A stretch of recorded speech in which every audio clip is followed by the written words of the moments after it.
Chapter 1. My ex-girlfriend was a trust fund baby, the kind with unimaginable wealth. But during the 3 years we were together, she played the part of a broke college student. She lived in my apartment, ate the food I bought, and even the underwear she wore came from a $5 10-pack I snagged on an Amazon flash sale. I honestly thought she was just a struggling campus beauty, an orphan trying to make her way in a harsh world. I never expected her to be a billionaire's little princess who, having grown tired of caviar and truffles, just wanted to slum it for a change of pace. My years of devotion and everything we went through vanished in a thin air with her sudden text breaking things off. I tapped on the video that was currently dominating the trending page. A woman was leaning casually against a luxury car, flashing a faint, aloof smile toward the camera. The person filming was clearly a guy. The camera shook violently before a chorus of screams erupted in the background. "She's looking at me. Oh my God, she's gorgeous." Then the video looped back to the beginning. It was only about 10 seconds long, but I had replayed it dozens of times. The clip had gone viral yesterday under the hashtag Julian Vance spotted with new flame_engagement rumors. Julian Vance was the newly minted Best Actor, a bona fide Hollywood A-lister and wealthy CEO. At 30, he was known for being unapologetically authentic, never hiding his romances, and each new girlfriend seemed younger and prettier than the last. Every time his dating life made the news, guys would beg him to drop a masterclass on how to be the ultimate player. People even joked that if a girl turned 18, she was already too old to date Julian. When the video first dropped, my best friend Sam Miller forwarded it to me immediately. He asked, half joking, "Dude, this girl looks exactly like Chloe. What's going on? Did you get so broke you forced her to sell her soul to Hollywood?" Before I could even type a reply, Sam fired off another text. "Holy shit, it's not just a lookalike. That is Chloe. Go look at the trending tab right now." Completely bewildered, I opened the app. That was when I saw the video sitting at the #1 spot. I never expected a simple piece of celebrity gossip to have so many twists and turns. At first, people claimed Chloe was a freshman at a film academy, cozying up to Julian for his money and sleeping her way into the entertainment industry. But soon, someone debunked that, stating she wasn't a film student at all, but the it girl of NYU. They said she came from an ordinary background, worked multiple jobs to pay tuition, and implied she only became Julian's sugar baby because she was desperate for cash. They even posted a blurred photo of her student ID as proof. But not long after, the narrative flipped again. Internet sleuths dug up her real identity. Chloe Sterling, the sole heiress to Sterling Enterprises and the only daughter of CEO Richard Sterling. She wasn't just old money. She was the apex of the 1%. She kept a low profile and worked part-time simply to prove her independence. Apparently, Julian Vance had been her ultimate crush since childhood. She had pursued him relentlessly for 5 years, but he had never reciprocated. Her high-profile appearance this time was reportedly because Julian was being disrespected by event organizers. In a fit of rage, she swooped in to defend her man, arriving in a Maybach to back him up. Julian's tacit acceptance of her presence was seen as him finally acknowledging her feelings. Soon after, a photo attached to the trending topic surfaced. Chloe, looking fierce and imposing, was standing off against a short, pudgy, middle-aged woman. Julian was hiding behind her. The usually towering, aloof, and untouchable heartthrob was looking at the stunning woman with eyes full of utter tenderness and devotion. When that photo dropped, the internet broke. Though blurry, it perfectly captured the trope of the fiercely loyal billionaire heiress taming the untouchable Hollywood playboy. Meanwhile, my iMessage thread with Chloe was still stuck on last night. She had texted, "I'm so exhausted. I miss you. Let's go get hot pot tomorrow, okay?" Followed by an incredibly cute emoji of a chubby face drooling over food. What had I replied? "Oh, right." I said, "Don't push yourself too hard. If the part-time job is too much, just quit. I've got money. Worst case, I'll provide for you." Looking back at it now, my attempt to play the big, capable provider was an absolute joke. In the video, Chloe was decked out from head to toe in designer labels I couldn't even name. The watch on her wrist alone was worth over 100 grand. Who was I, a corporate drone making barely 6 figures a year, to act like a big shot in front of her? She hadn't replied to the link I sent her. I typed and deleted in the chat box, still unsure of what to say. I wanted to ask her what the hell was going on. Was she really an heiress? What was her relationship with Julian?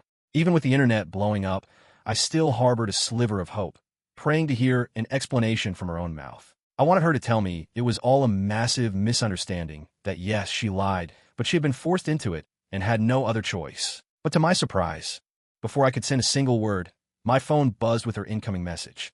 3 words, Let's break up. She followed it up with a nose-picking emoji. I froze, my fingers moving faster than my brain as I shot back a question. Why? Had my fun. Oh, and what about the stuff you left at my place? Throw it out. It's not worth anything anyway, she replied coolly, as if discussing the weather. Chapter 2. Today, Sam dragged me out to a bar to drink. I never usually went to places like this. It was my first time. He told me that since it was a rare occasion for me to get my heart broken, it would be a disservice to the 3 years of third-wheeling he'd endured if I didn't drown my sorrows. The bar was bathed in neon lights and deafeningly loud. Sam clinked his glass against mine, trying to comfort me with a grin. It's all good, man. Think about how hot Chloe is. Sleeping with her for 3 years is a massive win. With your salary, you couldn't even afford to breathe the same air as a girl of her tier. Count your blessings. I downed my drink in one gulp and frowned at him. Don't talk about a girl like that. He gave a sheepish smile. All right. My bad. Let's just drink. The music pounded through the floorboards. Sam talked a big game about drinking, but he was a lightweight. After a few shots, he was already slurring his words. I, on the other hand, had to work the next day. Looking at the unread mentions from my clients in my work group chat, I let out a heavy sigh. Corporate drones didn't have the luxury of drowning their sorrows. After dropping Sam off at his apartment, I caught an Uber back to my place. I honestly felt like crying, but I held it in. I wanted to text her again, but I resisted that too. Mostly, I just felt a profound sense of absurdity. I had been genuinely working my ass off to save money, hoping to buy a house and put her name on the deed. After all, Chloe had told me her family was poor, which was why she always felt so insecure. Was every single moment of the last 3 years a lie? One text saying, had my fun, and it was over. I rested my head against the car window, the bumpy road knocking my skull rhythmically against the glass. I finally made it home. As I stepped out of the car, a cold gust of wind hit me, making my head spin even more. I decided to sit on the curb for a bit, waiting to sober up before heading upstairs. But I hadn't been sitting long when someone walked over, blocking the glow of the streetlight. I looked up and saw Chloe's face. She had changed into a sleek black cocktail dress, her hair styled in perfect, cascading waves. The expensive jewelry dripping from her neck and wrists only accentuated her blinding beauty. Her perfectly contoured face was icy cold. Looking more than ever like someone from a completely different universe, she stared down at me condescendingly. Look at you, pathetic. Can't bear to let me go, huh? I froze, momentarily a loss for words. The way she looked at me was as cold as if I were a complete stranger. I had never seen her like this. She used to always smile, suddenly leaning in to wrap her arms around me when our eyes met, asking me in a whiny, sweet voice, "Did you love me a little more today?" I would always shake my head and say no, and she would tickle me until I surrendered and changed my answer. Right now, those memories made my chest ache. I took a deep breath, fighting back the tears, and forced a calm facade as I asked her one question. Why did you do it? She didn't answer. She merely waved her hand. A Maybach rolled up from the intersection and parked nearby. The doors opened, and a few people stepped out. Among them was a girl with striking, dyed red hair. She walked right up to me, stopped, and asked, "Hey, broke boy, remember who I am?" It took me a long time to match the face in front of me with my memories. Mia. Oh, so you do remember. Thought you might have forgotten. Mia took a step back and linked her arm through Chloe's. The smug grin on her face was exactly the same as it had been 4 years ago. I had met Mia during my sophomore year. I was a student at NYU, working multiple jobs to cover my tuition. One of those gigs was private tutoring. Mia was the very first student I ever taught. Her family was loaded, but her grades were abysmal, and all she cared about was partying. The first day of tutoring went smoothly enough, but by the second session, she started playing games. She threw $50 at me, told me to cover for her, and tried to climb out the window to go to a party. I didn't take the money, but I couldn't stop her either. Worried she might get hurt, I called her mom. What I didn't expect was that Mia's mother, who had been incredibly sweet to me, was ruthlessly strict when it came to discipline. Mia was harshly punished and grounded for a very long time. That was when her grudge against me started. She began showing up at the university to harass me, screaming that she'd make me pay and demanding an apology. But as a paid tutor, notifying the parents when a kid sneaks out was my responsibility. I hadn't anticipated her getting punished so severely, and while I felt a bit bad about that, I didn't think I had done anything wrong. So, I completely ignored Mia and acted like she didn't exist. Eventually, she really did stop showing up. I thought it was just a fleeting teenage tantrum, and she had forgotten all about it. I never expected our next meeting to look like this. Mia watched my expression, seemingly aware that I had pieced it all together. She laughed arrogantly and pointed at Chloe. "This is my girl. Just so you know, she only dated you to get back at you for me." Chloe frowned, looking as though she wanted to say something, but ultimately kept her mouth shut. Everything suddenly made sense. I felt a sudden urge to laugh. And so I did. I looked up at Mia, gave a soft chuckle, and asked, "So now that you've got your revenge, are we finally even?" Mia paused, clearly taken aback by my reaction. She frowned and gave a hesitant nod. "Yeah, I guess. I got out of my system anyway. But wait, you're not mad." I shook my head, my smile widening. "Yeah, nothing to be mad about. I placed my bets and lost. Fair and square. If that's all, I'm heading home. Have a good night, ladies." With that, I turned on my heel and walked away. As I headed up the stairs, I could faintly hear the murmurs behind me. "No way, why isn't this guy crushed? That doesn't make sense. Did your charm wear off, Chloe? 3 years, and he didn't even fall for you." Chapter 3. The next morning, after turning off my alarm, I lay in bed staring at the ceiling, my mind a mess. I hadn't slept well yesterday. Or rather, I barely slept at all. I had spent the night Googling things like how to get over a breakup fast. The top answers were cry, stay busy, read, reflect, and give it time. Time heals all wounds. But I sat on the couch trying to force the tears for hours, and nothing came. So, I just started packing. I boxed up all my belongings, ready to move out. This was a 2-bedroom apartment. It was spacious, but honestly, it was a hellish commute to my office. If it hadn't been for her, I never would have signed the lease. Now, although we were done, I could finally get out of here. While organizing, I realized Chloe really didn't leave much behind, and almost everything she did have were things I had bought for her. No wonder she said to just throw it away. Was it really just because it was all cheap garbage to her? I finally crawled into bed around 4 a.m. I turned off the lamp, tossed and turned, and kept refreshing my phone screen, switching aimlessly between apps without absorbing a single word. It wasn't until the faint morning sunlight slipped through the curtains that my alarm finally went off. I dragged myself up, sporting massive dark circles.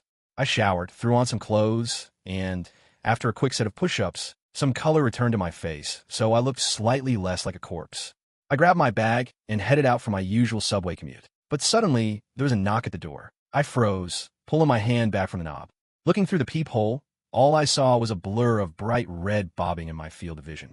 Hesitantly, I opened the door. I ended up making direct eye contact with Mia, who had just tried to headbutt the door and missed. I blinked, instinctively frowning. "What are you doing here?" Her eyes lit up, like she was looking at her savior. She shoved an armful of bags toward me. I came to apologize. I'm so sorry. Everything was my fault. I was being petty and vindictive. Please, be the bigger person and just let it go, okay?" Seeing the items, I stepped back involuntarily, refusing to take them. They were all high-end shopping bags, unmistakably stamped with luxury logos. There was also a thick envelope that looked like it held a massive stack of cash, easily tens of thousands of dollars. "What is the meaning of this?" I asked.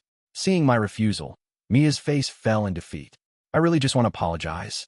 I swear." I stared at her for a few seconds. "Did Chloe send you?" She blinked and shook her head. "Oh, no.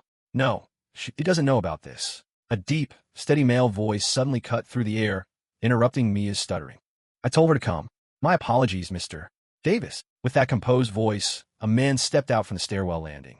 He was heavily disguised in a face mask and sunglasses, obscuring his features. But his tall, athletic build and understated yet incredibly high-quality clothes perfectly broadcasted his status. He took a few steps forward and stood beside Mia. Only then did he remove his sunglasses and extend a hand toward me. "Hello. Let me introduce myself. I am Julian Vance. I'm Mia's older brother.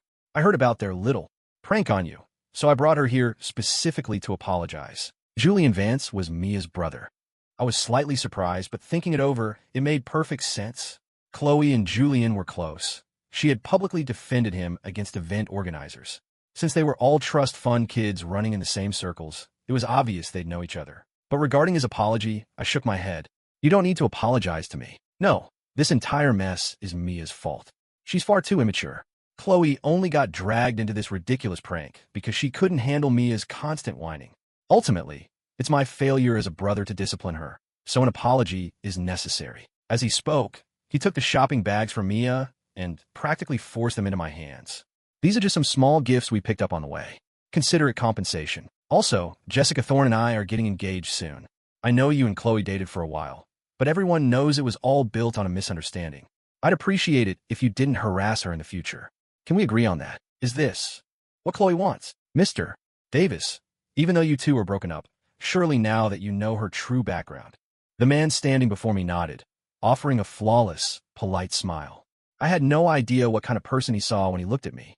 But in that moment, I felt like an utterly pathetic clown. After the breakup, I had felt sad and heartbroken, but I honestly hadn't harbored that much hatred for Chloe. I always believed that even if it started on a lie and ended terribly, after 3 years of living together, she had to know what kind of man I was. I didn't care about her money, and I certainly wouldn't throw away my dignity to stalk and harass her like a desperate beggar. Yet the man in front of me kept his perfectly polite smile, acting as if he hadn't noticed my expression shift, and pressed again. Mr.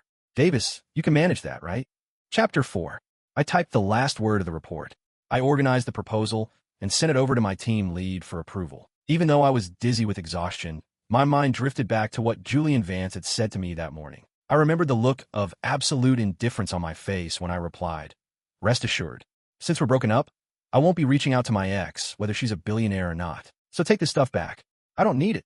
After I spoke, I placed the luxury bags right back at Julian's feet. But he didn't even look down. He just smiled and said, "Just some cheap trinkets. If you don't like them, throw them in the trash." When he said that, he sounded exactly like Chloe. That same effortless dismissal, void of any overt malice, yet somehow delivering an incredibly sharp humiliation. It made me think of Chloe's birthday. I had worked my ass off, skipping meals and cutting every corner to buy her a gift. I had presented those items, which must have looked like cheap garbage to her, like they were priceless treasures. She must have thought I was a massive joke back then. A coworker knocked on my desk. I snapped out of it. "What's up?" He smiled. "Have you checked the group chat? The manager's been looking for you. She wants you in her office." "Oh, got it." I quickly shoved those pointless thoughts down. After thanking my coworker, I walked into the manager's office. She wanted to talk to me about an ongoing issue. Our company was hosting a massive auto show down in Miami. The regional office lacked experience, so headquarters needed to send someone down to manage the project. It meant a promotion and double the salary. The only catch was that even after the event wrapped, I'd likely have to stay in Miami for at least 6 months. When the news first circulated a few weeks ago, she had asked me about it. I had politely declined, claiming I didn't have enough experience, though she probably knew that was just an excuse. Now she was asking again, and this time I didn't say no. A week later, I was all packed. I left the things I didn't need in the old apartment, packed what I could, and stored the rest of my boxes at Sam's place until I found an apartment in Miami. The company had booked a hotel for me down south. I just needed to head straight there from the airport. For my going-away dinner, Sam insisted on hot pot. We went to the spot near NYU we used to frequent back in college. When picking the broth, out of pure habit, I checked the box for split pot. Half spicy, half mild. Sam looked at me in utter confusion. "Wait, since would you not eat spicy food?" I looked at him blankly, scratching my head. "I do eat spicy food. Then why did you order split pot?" "We both like it hot. Let's hit the full Szechuan spicy pot." It hit me then. I stared at the tiny check mark next to the split pot option. I accidentally checked the wrong one. I muttered, crossing it out and selecting the full spicy option. But the truth was it was a habit. Chloe couldn't handle spice, so when we first started dating, we rarely ate hot pot. She thought the restaurants were too loud and preferred cooking at home. But somewhere along the line, she started asking if I wanted to go get hot pot. We'd order the spicy pot, and she would sweat profusely, gulping down ice water to survive. By the end of the meal, she'd barely eaten any food, but was completely full of water. Yet, when we stepped outside, she would stubbornly brag. "Thanks to you, I'm definitely getting better at handling spicy food." I remember looking at her beautiful profile under the streetlights, listening to her childish, goofy laugh, and feeling my heart completely melt. After that, we exclusively ordered the split pot. By the time I zoned back in, Sam had already taken the menu, rapidly checked off a bunch of ingredients, and asked if I wanted more meat. I shook my head. "Nah, whatever you ordered is fine." Sam laughed mockingly. "Ah, don't try to save me money, man. You're paying for the next one, and I'm going to eat you into bankruptcy. Then we're going to an all-you-can-eat buffet next time." "Screw you." We bantered and laughed, the conversation drifting from one random topic to another, but both of us silently agreed not to bring up the real reason I was leaving. Since it was a weekend, we both drank. I was just a bit flushed and feeling light on my feet, but Sam was completely wasted. He leaned into my ear and started belting out Mr. Brightside, completely off-key and violently voice-cracking. I had one hand gripping his collar and the other wrestling with my phone to pay the bill. The second I looked down to scan the QR code, the idiot broke loose. By the time I paid, I found him leaning against a table near the register, slurring some bizarre nonsense to the customers sitting there. "Hey, beautiful, you look like a total player to me." My head throbbed. I rushed over, grabbed him by the shirt, and frantically apologized to the table he was bothering. Suddenly, someone called my name. "Luke? What a coincidence. I realized with a jolt that one of the people sitting at the table was Mia. My mind raced with an immediate, terrible premonition. If Mia was here, did that mean? I turned my head stiffly, and sure enough, sitting in the outer seat right next to me was Chloe. Sam was still stubbornly pointing at her, slurring, "Little lady, you're bad news. I predict you're going to have to spend the rest of your life doing charity. Maybe shave your head and become a nun, just to make up for the guy you screwed over." Ah. Chloe didn't even react to Sam's finger at her face. She just stared dead at me. The four people at their table fell dead silent. No one dared to make a sound. My scalp prickled with sheer embarrassment. I bitterly regretted letting Sam have that last beer. I finally wrestled him into submission and dragged him toward the door, but he kept fighting me. "Let me go. I'm giving a psychic reading. This is a divine prophecy. If she misses it, she's doomed."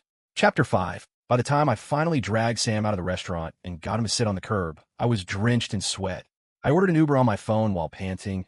"Please, man, just shut up for a second." He stared at me for a moment, then suddenly sniffled. "Luke, if you did your best bro over some girl, you're dead to me." The drunk idiot's eyes grew red, and he started bawling right there, clutching my sleeve and sobbing loudly. Two grown men grappling on the sidewalk naturally drew stares from everyone walking by. But I knew Sam saw me as family. For a second, my own nose stung, and I wanted to grab a tissue to wipe his tears, but I patted down my pockets and came up empty. Just as I was about to use my hands, a cool, clear female voice sliced through the air. "Use this." A pale, slender hand extended toward me, holding a pristine designer handkerchief. I didn't take it. I just used my sleeve to wipe the tears off Sam's face. The person pulled her hand back and asked in a flat tone, "You blocked my number?" I didn't answer. I kept my eyes on my phone, confirmed the Uber, and then helped Sam stand up to wait by the road. But she followed us and grabbed my sleeve. I forcefully yanked my arm away, anger finally flaring up in my chest. "Chloe, what the hell is wrong with you? You're the one who said you had your fun and wanted to break up. You're the one who had people tell me to stay away. What exactly are you doing right now?" Her brows knitted together after I shook her off, but all she said were two words, "I'm sorry." Hearing that now just made me want to laugh. "Don't you think that apology is a little late?"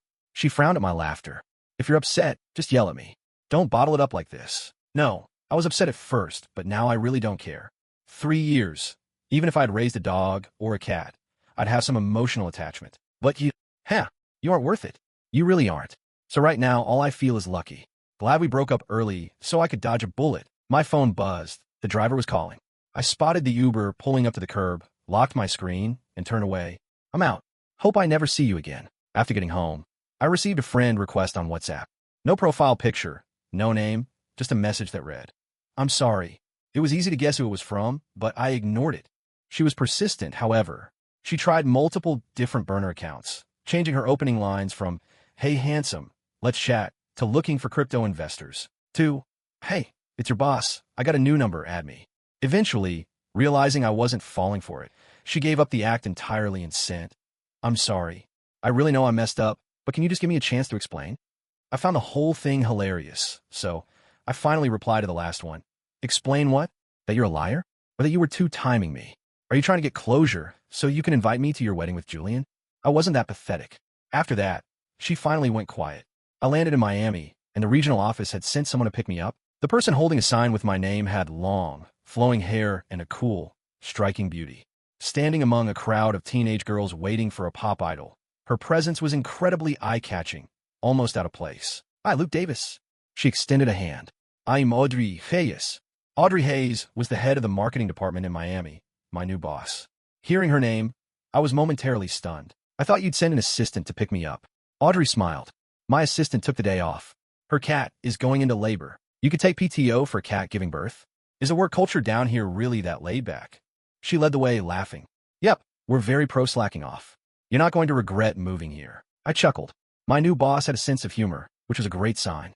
The anxiety of leaving my hometown and moving to a new city faded away. On the drive to the hotel, Audrey gave me a quick rundown of the branch office and my upcoming responsibilities.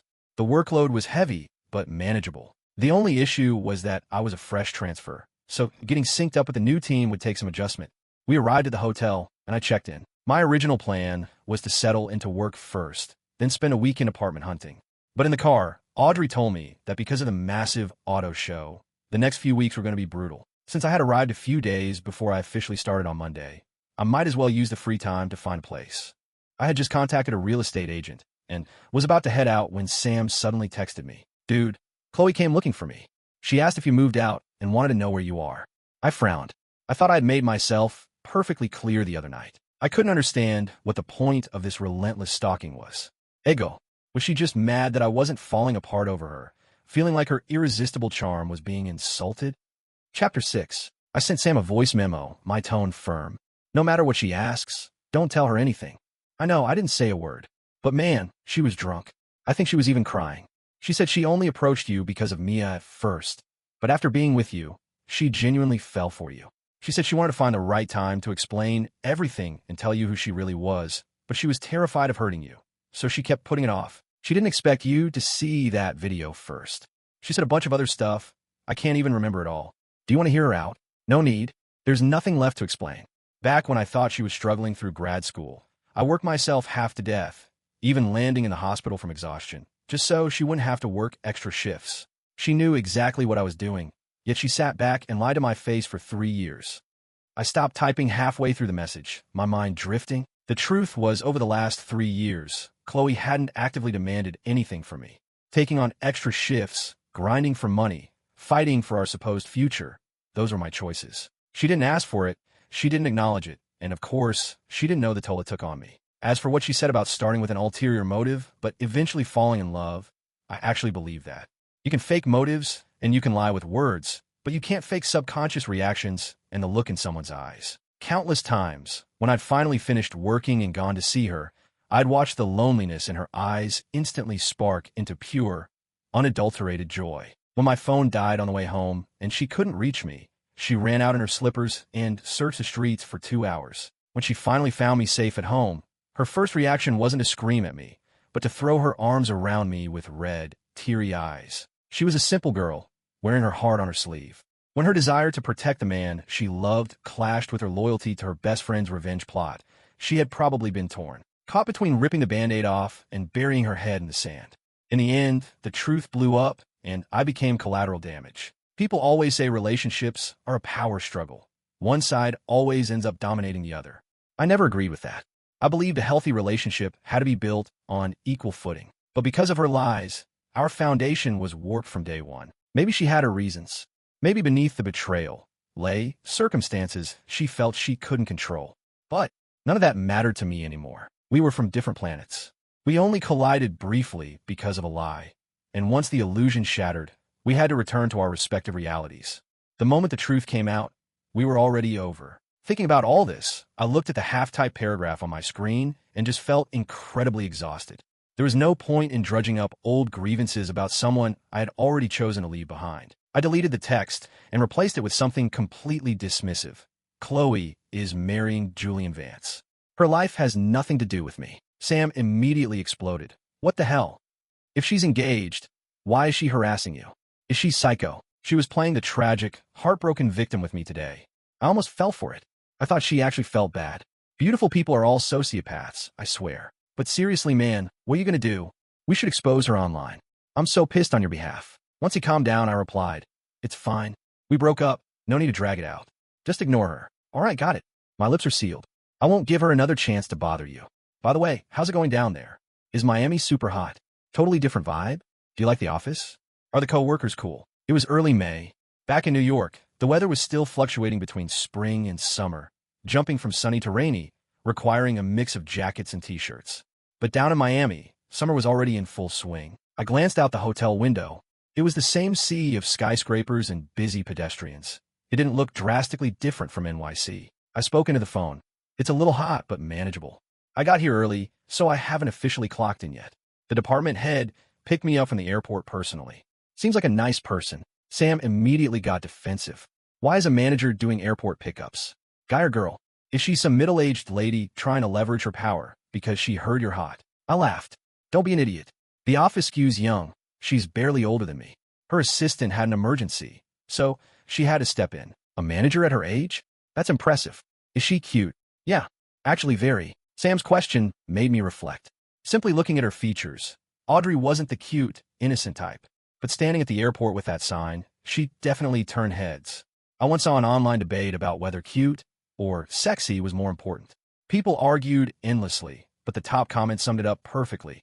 A true goddess doesn't make you choose. Audrey Hayes was living proof of that. Striking eyes, a perfect nose, a flawless figure, and a delicate face. Even in standard corporate attire with simple, straight black hair, she was magnetically attractive. Likely afraid I was feeling depressed, Sam kept jumping from topic to topic, refusing to hang up. I eventually had to cut him off and tell him to get back to work. He reluctantly hung up, adding a final warning to call him if I was feeling down. I chuckled and called him a nagging grandma. When the call ended, my chest felt a little warmer. Since I had apartment viewing scheduled for the afternoon, I grabbed my bag and headed out for lunch, adding the real estate agent on WhatsApp while I ate. Audrey had actually recommended the agent to me. The guy was incredibly efficient. I sent my criteria, and he quickly matched me with 6 or 7 places, scheduling tours for the afternoon. To make commuting easy, I wanted a place near the office. Unsurprisingly, they were all wildly expensive. A tiny 200-square-foot studio went for almost $2,000 a month, not including utilities. The stove was basically inside the bathroom. After touring several spots, the best option was a bedroom in a shared 2-bedroom apartment. It was about 700 square feet, a bit farther from the office, but still a walkable distance. The master bedroom was occupied, but the guest room was available, about 200 square feet with its own en-suite bathroom. The kitchen and living room were shared. Rent was $1,500.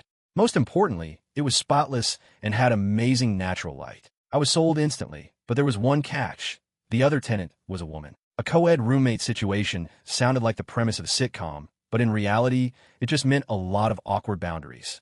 The agent practically begged me, saying the listing was fresh, the price was a steal, and would vanish in hours. He swore the roommate was a fantastic, totally normal girl. She was only looking for a roommate because her previous one got a new job and moved out. The place was too perfect to pass up. I hesitated, then agreed to wait until the roommate got off work to meet her and judge the vibe. Eventually, the agent got a text saying the tenant was home. The front door unlocked, and Audrey walked in holding her purse. Well, now I knew why Audrey conveniently had this specific agent's number saved in her phone. Chapter 7. The roommate looking to fill the room. Is you? Audrey looked equally exasperated. Yeah, you're looking for a place near the office, too. Exactly. The agent looked between us, totally lost. You guys know each other? Wow, what a coincidence. We both force a laugh. Yeah, quite the coincidence. But despite that, I ultimately decided not to move in. Living with a woman was already a minefield. Adding the dynamic of her being my direct supervisor made it completely radioactive. Having to see each other at home and then at the office was a recipe for disaster. I knew Audrey felt the exact same way. After saying goodbye to the agent, I took an Uber back to the hotel. I planned to spend the next day looking at the rest of the agent's listings. But what I didn't expect was for Chloe to be waiting for me. The hotel was booked by the company. Not even Sam knew where I was staying. So when I walked into the lobby and saw Chloe lounging on a sofa, looking effortlessly gorgeous and drawing stares from everyone in the room, I froze. Was she tracking me, or was this a psychotic coincidence? Either way, I wanted absolutely nothing to do with her. I raised my arm to shield my face, hoping to briskly walk past the seating area, but I accidentally bumped into someone. It was a pudgy, middle-aged man reeking of alcohol. He was leaning against the counter, trying to light a cigarette. When I bumped him, his hand jerked, and the flame singed a tuft of his hair. Because he was drunk, his reaction time was severely delayed. He looked up, crossing his eyes to look at his own forehead. The smell of burnt hair filled the air before he snapped out of it. He frantically patted out the embers, then violently hurled his lighter onto the marble floor. Are you blind? I'm sorry, I didn't see you. Cut the crap. I'm standing right here. Are you blind or just stupid? His bellowing echoed through the lobby, immediately drawing everyone's attention, including Chloe's. I was terrible at dealing with belligerent drunks, especially one whose face bore a sickening resemblance to the man from my worst nightmares. My palms instantly began to sweat. I wanted to run, but I was trapped, so I just kept apologizing. Suddenly, someone rushed over, stepping between me and the screaming drunk. With fury in her eyes, she turned to me. Are you just going to let him talk to you like that? I looked up and met Chloe's gaze. It was a mix of heartbreak and frustration. Even if you want to run from me, you could at least let me explain first. Before I could respond, the drunk lost his mind. Who the F are you, you little bee? Mind your own business before I make you. Can you shut up? You just want to pay out, right? Is this enough? Chloe's eyes turned ice cold. She unclasped her luxury watch and tossed it straight at the guy's chest. A watch worth 6 figures instantly shut the man up, but I couldn't let her do this. We were over. Our lives shouldn't intersect anymore. Fighting back my rising panic, I stepped around her and faced the man. I'm sorry, I don't know this woman. Please give her the watch back. I burnt your hair, and I will pay whatever damages you think are fair. I didn't have cash, so I pulled up Venmo on my phone to show him I was serious. Chloe's brow furrowed deeply, a surge of heavy emotion flashing in her eyes. Luke, what are you doing? Are you that desperate to cut ties with me? Chloe, we're broken up. But I didn't agree to break up. There are things I can't tell you right now, but I swear I am not marrying Julian. Just give me a little time. I'm calling off the engagement. I don't care. Luke, stop acting like this. The drunk man's friend finally noticed the commotion, realized they were out of their depth, and dragged the guy away. But a crowd had already formed, people openly staring and whispering. I turned on my heel and headed for the elevators. Before I could leave, she grabbed my arm. Can't you just give me one more chance? I know I lied, but I flew all the way here to apologize. I was wrong. Can't you forgive me just once? 3 years together, and you're dropping me like I'm nothing. Do you have a heart of stone? Her eyes were rimmed red, and she stared at me fiercely, completely ignoring the onlookers. This was the first time since our breakup that I had seen her lose her composure. I had a million things I could have said, but in the end, I offered no explanations. I simply pried her fingers off my arm, one by one. Taking a step back, I looked straight into her perfect face. Chloe, we belong to different worlds. Let go. I stepped into the elevator and didn't look back once. Because of that, I had no idea what expression she made. But once I was back in my room, my phone buzzed with a text from an unknown number. Just 5 words, but I can't let go. Let go of what? She didn't say. I just gave a hollow laugh and deleted the message. My official first day at the office was 3 days later. I had been a little nervous, wondering how to break the ice with my new coworkers. But when HR walked me to the marketing department after onboarding, the room was totally empty. Where is everyone? They should be here by now. The HR rep looked surprised and quickly dialed Audrey. After hanging up, she told me, Audrey is in a meeting with the editor-in-chief. Everyone else is at the convention center doing venue prep. Just hang out here for a bit. Audrey will take you over when she's done. I nodded. Live events were always chaotic, especially massive auto shows. It made sense that the whole team was on the ground. I found an empty desk, sat down, and started organizing my bag. But less than 5 minutes later, someone burst through the door. Boss, total disaster at the venue. We need you down there right now, or Zoe is gonna. The guy was tall, skinny, wore glasses, and was incredibly pale. Seeing me alone in the room, he slammed on the brakes. Who are you? I'm Luke Davis, the new transfer. Oh, I know you. You're the heavy hitter from corporate. I'm Wyatt. Wow, you were way better looking in person. I was actually supposed to pick you up from the airport, but my cat went into labor. Do you like cats? Wyatt casually dropped into the chair next to me, acting like we'd known each other for years. But a second later, he launched himself back up. Wait, I can't sit down. I need to find a boss. Things are melting down at the site. Luke, do you know where Audrey went? I don't, but HR said she's in a meeting with the editor-in-chief. Oh, we're screwed. Wyatt groaned, visibly stressing out. Harper is a nightmare. She talks forever and throws a fit if she gets interrupted. Her meetings take all morning. What are we going to do? Seeing him panic, I couldn't help but ask, what exactly happened at the venue? Wyatt explained, and I quickly grasped the issue. One of our junior marketers, Zoe, got into a screaming match with the construction crew. The workers had misread the blueprints and swapped the overhead signs for 2 competing car brands. They needed to tear them down and reinstall them. The foreman argued that since both booths were the same square footage, it didn't matter. But obviously, one booth was right by the main entrance, meaning the brand had paid a premium for the placement. The disagreement escalated into a full-blown shouting match. Now the crew had staged a walkout, and our setup schedule had 0 buffer room. I thought for a second, how about I go down there with you? I've dealt with this kind of contractor drama before. Maybe I can help. Are you serious? Wyatt's eyes lit up. He profusely thanked me.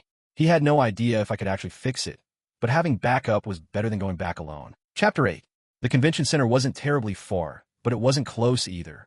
A 20-minute subway ride and a short walk later, we arrived. The first thing we saw was a group of workers sitting on a concrete floor, completely striking. A girl in a blouse, holding a portable fan, was crouching near the entrance, looking absolutely miserable. It was pretty obvious she was the Zoe that Wyatt had mentioned. The hall was massive, so Wyatt and I naturally drew attention when we walked in. The foreman who led the strike glared at us, shouting a warning. Don't care how many suits you send down here. We aren't taking this disrespect. Pay us for the days we worked, and we walk. Hearing this, Zoe shot up, her face flushed with anger, ready to start screaming again. I quickly shot Wyatt a look, signaling him to hold her back. I walked right up to the foreman and stopped in front of him. Uncle Tony? What did you move down to Philly? Why didn't you tell me? The foreman froze, totally caught off guard. Hold on, kid. Don't just call me that. I don't know you. You don't? I'm Luke. We just saw each other at your nephew's wedding back home 2 years ago. The foreman frowned, but the aggressive edge in his voice vanished. You got the wrong guy, kid. I really don't know you. Really? Oh man, I'm so sorry, sir. You look exactly like my Uncle Tony. I just moved here by myself. Guess I'm a little homesick. Don't worry about it. The foreman's face softened, and he waved it off. I smoothly pivoted. Well, since we're talking, sir, I'm a new project manager. My coworkers said you guys want to walk off the job. Mind telling me what's going on? You want to know what's going on? The reminder brought his scowl back. Your coworker there demanded this entire section be done in a week. Tomorrow's the deadline. Now she wants us to tear down finished work and start over. How are we supposed to finish that? She's demanding we skip our lunch break to do it. We aren't machines. We need a rest. His tone was gruff, but he was willing to talk. Once I realized the root of the problem, I breathed a sigh of relief. I completely get it. That's entirely on them. Work aside. How can anyone do heavy labor on an empty stomach? Seeing me side with him, the foreman looked grateful. Exactly, kid. It's not that we don't want to fix it. We're just starving. We don't have the energy. I nodded. How about this? We'll order lunch for your whole crew right now. Eat, take a breather, and then just give us 30 minutes to swap the signs. Does that work? The foreman's eyes lit up. He exchanged a quick glance with his crew, who nodded in agreement. Yeah, we can do that. Crisis averted. Wyatt immediately pulled out his phone, ordered a massive catering spread, and we walked out to the loading dock to wait for the delivery. Wyatt was practically vibrating with excitement. Luke, you're a genius. How'd you do that? We argued with them for an hour and tried everything, and they wouldn't budge. You show up, and they just agree. I smiled. Communication isn't hard if you try to understand where they're coming from. The auto show was being held in the heart of downtown Miami, a landscape of luxury high-rises, expensive restaurants, and high-end retail. It was vibrant and intimidating. But for these blue-collar workers, this area was hostile. The massive rent prices drove away cheap street food carts. They didn't know how to navigate the delivery apps. And after a grueling morning of labor, they'd have to walk miles just to find food they could afford. They refused to give up their lunch break, not because they were stubborn, but because losing that time meant they literally wouldn't have time to find a meal. They would go hungry. Wyatt looked confused. But Luke, if they couldn't find food, why didn't they just say that? Ordering takeout is no big deal. Because of pride, they sold their physical labor, had little education, and weren't young anymore. In an era sprinting toward the future, they were left in the dust. They hadn't done anything wrong, but society constantly made them feel out of place and inadequate. People are funny that way. The more insecure you feel, the more defensive you become. A lot of behavior that looks like stubborn arrogance is actually just a shield for deep-seated humiliation. Before Wyatt could process that, a voice spoke from behind us. But sometimes, if someone constantly makes you feel humiliated, maybe you shouldn't hold on to them anymore. I turned around and saw Audrey walking out of the exhibit hall. She was walking fast, clearly having just rushed over from the office. Later that night, the team took me out for a welcome dinner. Audrey paid, taking us to an authentic hot pot spot near the office. Because of the incident that morning, the ice had been completely broken. Besides Wyatt and Zoe, I met Chris, the video editor, and a copywriter named Harper. Since we were all around the same age, the vibe was way better than I had expected. After a few rounds of drinks, things got loud. Zoe stood up, holding her glass, and gave a playful toast to Luke for swooping in like Superman and saving my life today. If I had known corporate was sending down a guy this gorgeous, I would have fought Wyatt for that airport pickup. Wyatt laughed and yelled across the table, Luke, ignore her. Zoe's a total player.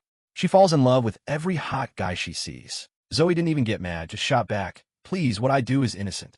Audrey is the real criminal. She hid his resume from us and snuck off to the airport to get him herself. That's a premeditated strike. Bullshit. Boss only went because my cat exploded with kittens. Same difference. You can't just excuse it because she's hotter than me. The team bickered and laughed, obviously a tight-knit group.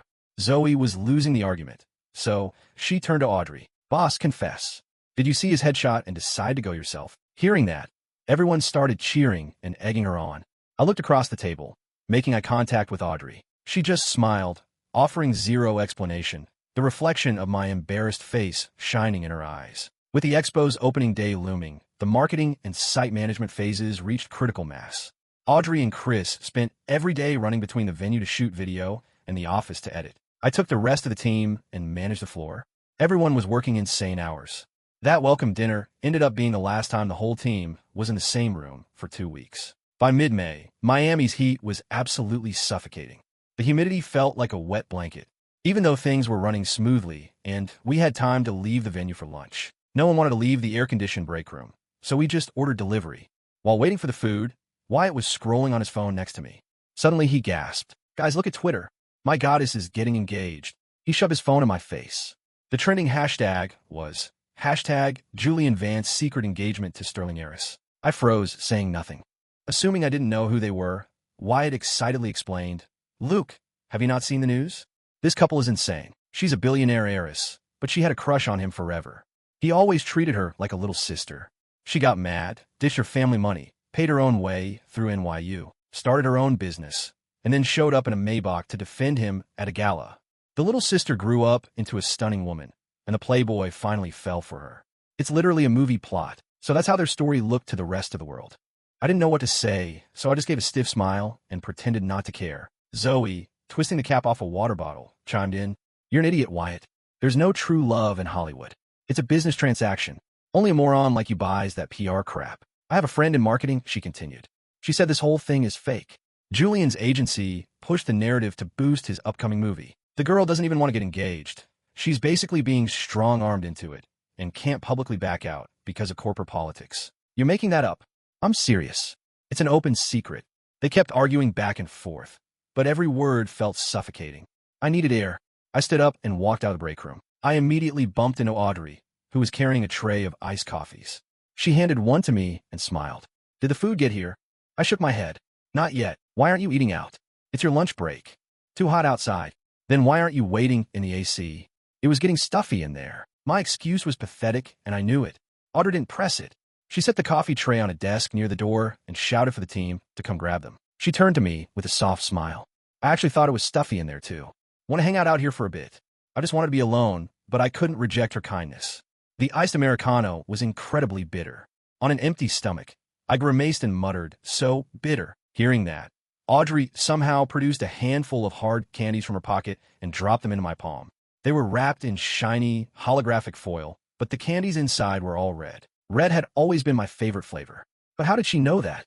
And why was she carrying these around? Seeing my bewildered expression, Audrey let out a sigh that sounded equal parts fond and exasperated. "You little liar. You really did forget about me completely. If I had known, I wouldn't have bothered trying to pay you back." That tone, that specific phrasing, a memory clicked into place. "You're the short kid who got bullied.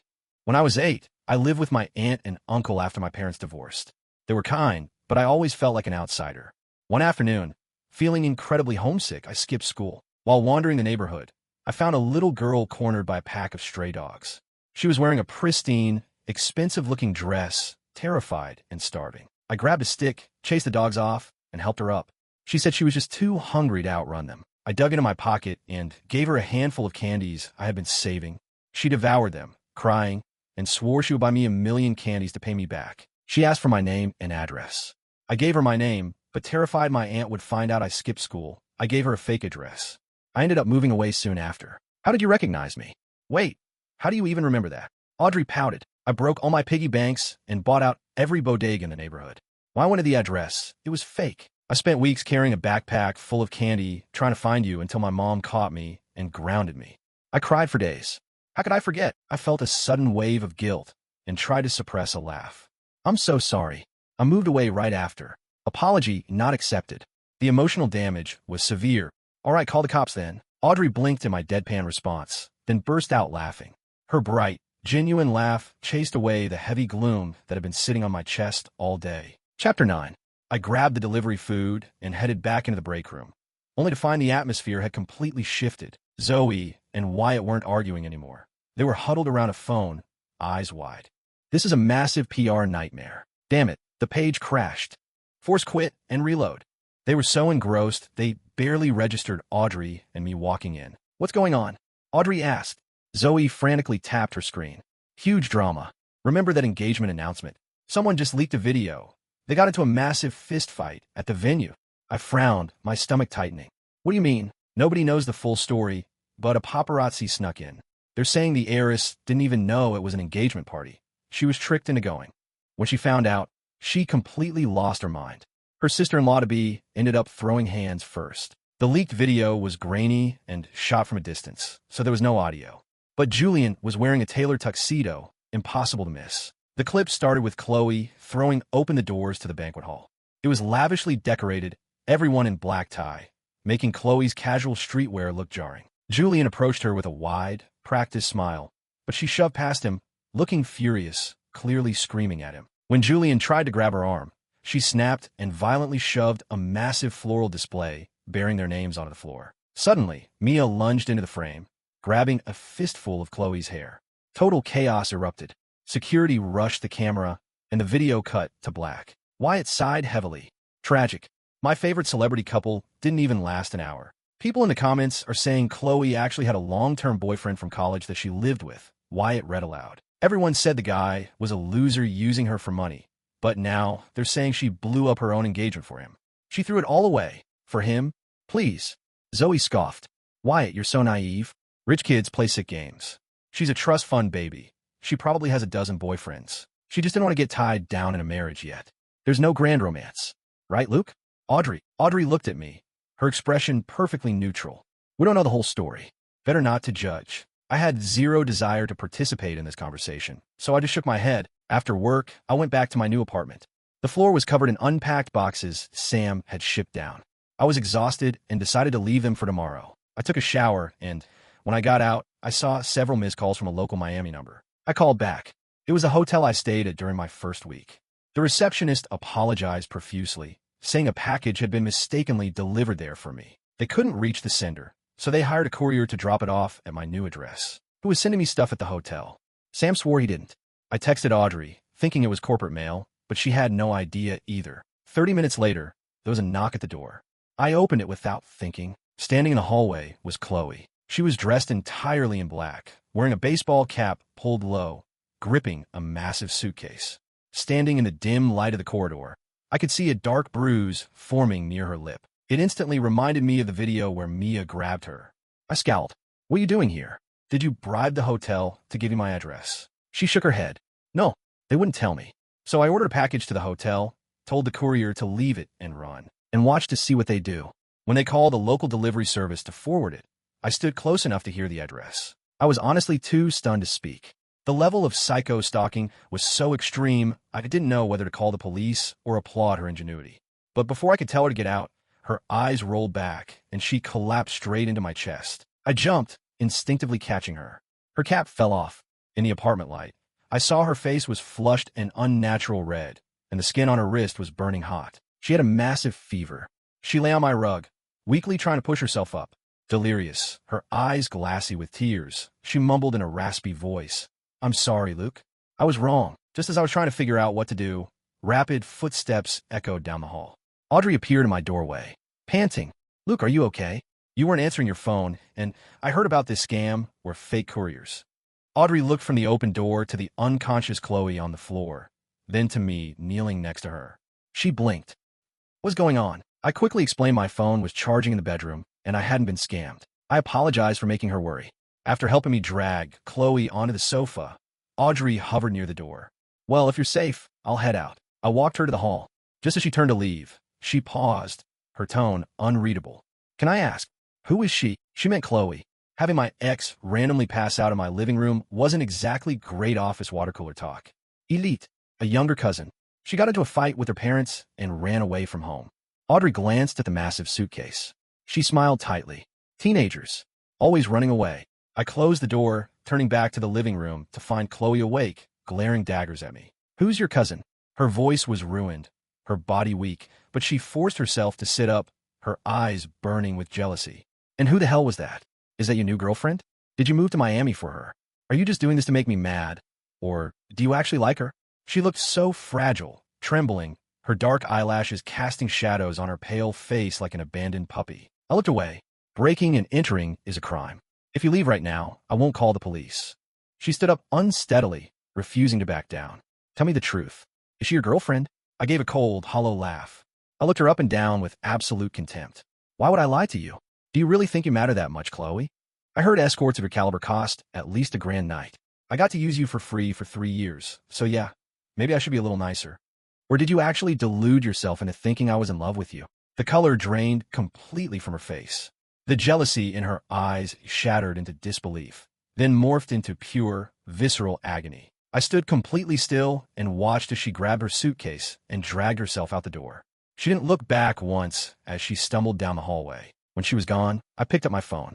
I cut off an incoming call and replied to a text message. She's gone. She won't be coming back. The reply was instantaneous. I heard everything. Thank you for your cooperation, Mr. Davis. The video has been permanently deleted. Attached was a legal document guaranteeing massive financial penalties if the footage ever leaked. I didn't even open the file.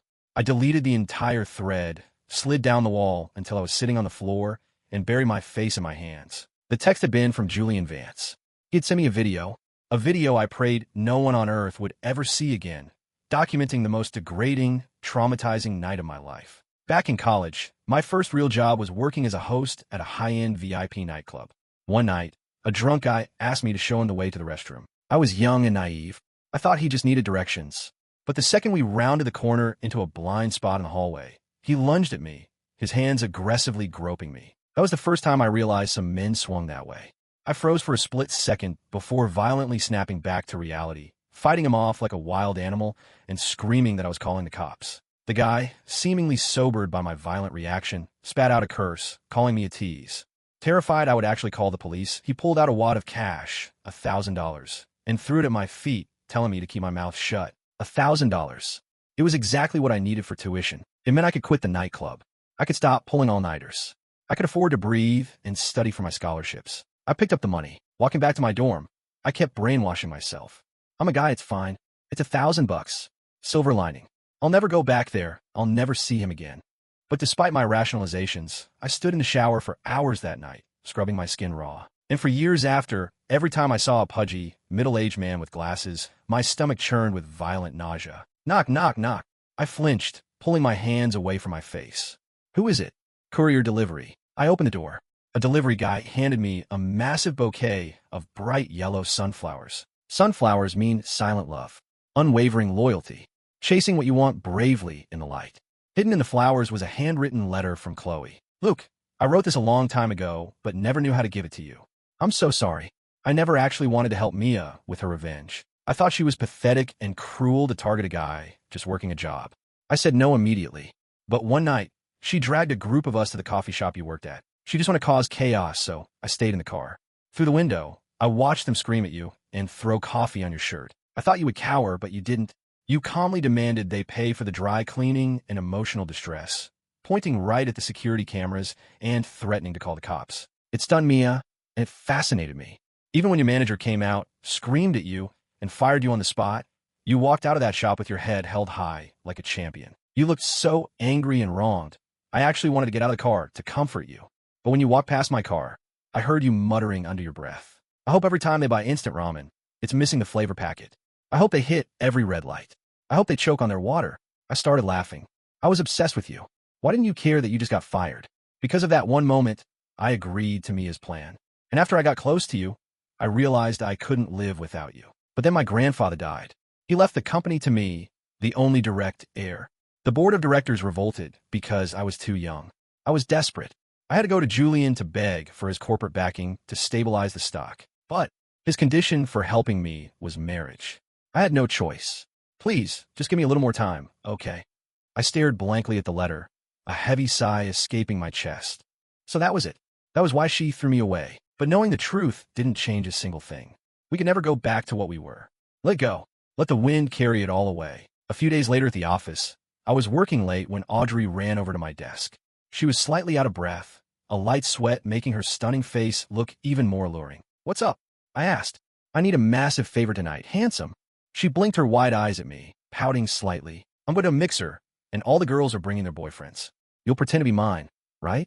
Right. It was impossible to say no to that face. That night, we walked into an upscale lounge. 3 guys and 3 girls were already seated around a VIP booth, drinks and food ready.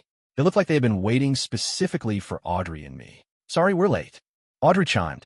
Her friends brushed it off, and we settled in, drinking and chatting. Suddenly, someone yelled, "Let's play truth or dare." How? We don't have cards. We have an empty bottle. Spin on the table. Whoever it points to takes a turn. Everyone agreed. But just as we were about to start, an icy voice cut through the noise. Mind if we join? I would recognize that voice anywhere. Everyone looked up to see a stunning, cold-faced woman staring directly at me. as if trying to rip my soul out of my body. Right behind her was Julian Vance. Everyone at the table recognized the A-list actor and the viral billionaire heiress. Excited, they eagerly made room. Audrey, however, slid closer to me, gripping my hand tight, glaring at Chloe with the ferocity of a lioness protecting her territory. I gently squeezed Audrey's hand, signaling that I was fine. The game started. The first spin landed perfectly on Chloe. All right, gorgeous. Spin it again. If it points to you, it's a truth. If it points to someone else, it's a dare, and you get to pick the punishment. Everyone watched in anticipation to see what the icy heiress would do. Chloe reached out a delicate hand and spun the bottle. Dramatically, it slowed down and pointed directly at me. The table went quiet as everyone's eyes locked onto me. Julian shot me a dark, warning glare, clearly threatening me to play nice. Chloe's lips curved into a bitter, expectant smile. So, what do you want me to do, Luke? I just smiled back casually. Just spin it again. Julian withdrew his glare, looking smugly satisfied with my submission. Chloe, however, looked completely devastated. She thought this was my chance to punish her, to vent my anger, maybe demand something crazy, so we could break the ice and go back to normal. But instead, I just passed. Because when you truly stop caring, nothing they do matters anymore. Hours later, the party was winding down. I walked out of the restroom and found Chloe waiting for me in the dim hallway. Her face was a mask of confusion and grief. Luke, do you hate me? Don't you want to demand something cruel? Can you really never forgive me? I looked at her and genuinely started to laugh. You're asking if I forgive you? Come on, Chloe. Who am I to forgive you? All I want is for you to stay away from me. As far away as possible. Julian emerged from the shadows, wrapping an arm around Chloe, trying to tuck her head against his chest. But Chloe violently shoved him away and stormed off. Julian didn't chase her. He just looked at me with an approving nod. Good. Keep it up, he said, before turning to leave. But he froze as footsteps echoed down the hall. Audrey stepped out of the shadows, her long legs carrying her into the light. I don't care what sick games you people are playing, Audrey said smoothly. But if you ever threaten him again, you know exactly what my family can do to you. Julian swallowed hard, nodded curtly, and practically sprinted away as if a monster was chasing him. Audrey turned to me, laughing at my bewildered expression. What? Nothing, I stammered. She smirked. My family is the Hayes family. We have a lot of pull. He's terrified of my father. I nodded, playing along. Wow, I guess being honest as a kid really does pay off, huh? Exactly. I didn't ask why the heiress to the Hayes empire was renting a shared apartment and working as a marketing manager. She was my boss. She had her reasons. The next morning, I woke up with my head pounding. I felt like I was in a dream, trying to piece together the night before. I had gotten completely trashed. Everyone at the party had been aggressively doing shots, Audrey included, though she was a massive lightweight. She must have dragged my unconscious body back using pure willpower. I vaguely remembered her leaning over me, whispering against my ear. I finally found you. Why didn't you want to be my roommate? I looked for you for so long. Now, I'm going to eat you alive. She was drunk, babbling nonsense. I like you so much. When I found out you had a girlfriend, I wanted to lock you in a basement. But now, I'm confessing to you. If you like me, nod. If you don't, you have to write out pi to infinite decimal places. Choose. I was barely conscious, my head lolling to the side. She took that as a nod. You agreed. No takebacks. I have bodyguards outside. You can't escape. As the memory cleared, I looked around. Pink plushies, expensive perfume. Definitely not my apartment. I tried to sneak out quietly, but as I tiptoed into the living room, I saw Audrey asleep on the sofa, her incredible figure illuminated by the morning sun. I froze. A minute later, I heard the rustle of blankets and the sound of her soft breathing. I quickly darted back into the bedroom and squeezed my eyes shut, pretending to be asleep. Eventually, I heard the door creak open. If you don't wake up right now, I'm going to finish what I started last night, she whispered playfully. My eyes snapped open. She smiled down at me. Good morning, boyfriend. You forced my hand. So, do you accept? Because if you say no, I really am going to lock you up. Hearing my own voice croak back, isn't that kidnapping, was the most surreal moment of my life. As long as you're good, I won't do anything crazy. Boyfriend. Years later, Audrey and I visited the neighborhood where we first met as kids. She looked around, pouting. You lied to me back then. I searched everywhere. If you ever lie to me again, I'm not speaking to you for 5 whole minutes. I won't. I was just a dumb kid. By the way, hubby, she chirped, linking her arm through mine. I heard Chloe and Julian got married, but they fight constantly. It even leaked online again. I just nodded, offering no comment. What happened to her was none of my business anymore. Her face in my memory had completely blurred. A few years after that crazy night in Miami, Audrey and I got married. I took all the money I had originally saved for Chloe and blew it on the wedding. It wasn't the biggest wedding in the country, but it was spectacular. I refused to let Audrey's family pay a dime. If I wasn't spending my hard-earned money to make my wife happy, what was the point of earning it? Audrey was grinning so hard that day, she practically glowed. I was glad I stood my ground. If the Hayes family had financed it, the wedding would have been 10 times larger and a corporate nightmare. Right now, Audrey was animatedly gesturing, giving me the rundown of all the high society gossip. I smiled, letting the breeze wash over me. Seeing my completely unbothered reaction, Audrey put her hands on her hips, her eyes narrowing playfully. Wow, playing it cool, huh? I still have blackmail on you, you know? Apologize right now. I had no choice. It wasn't like I actually wanted to kiss her. Okay, maybe a little. Story complete.